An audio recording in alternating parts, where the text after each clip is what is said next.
আমি আজকে আমার ছোট্ট সোনামণি বন্ধুদের জন্য বিশ্বকবি রবীন্দ্রনাথ ঠাকুরের বীর পুরুষ কবিতাটি পাঠ করব। মনে করো যেন বিদেশ ঘুরে মাকে নিয়ে যাচ্ছি অনেক দূরে।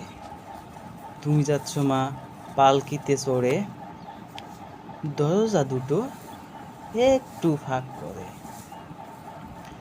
আমি যাচ্ছি রাঙ্গা ঘোড়ার পরে, টগবগিয়ে তোমার পাশে পাশে। রাস্তা থেকে ঘোড়ার খুঁড়ে খুঁড়ে রাঙ্গা ধুলোয় মেঘ উড়িয়ে আসে। বন্ধুরা, আমি আমার ছোট্ট সোনামণি বন্ধুদের জন্য বীর পুরুষ কবিতাটির 8 লাইন পাঠ করলাম।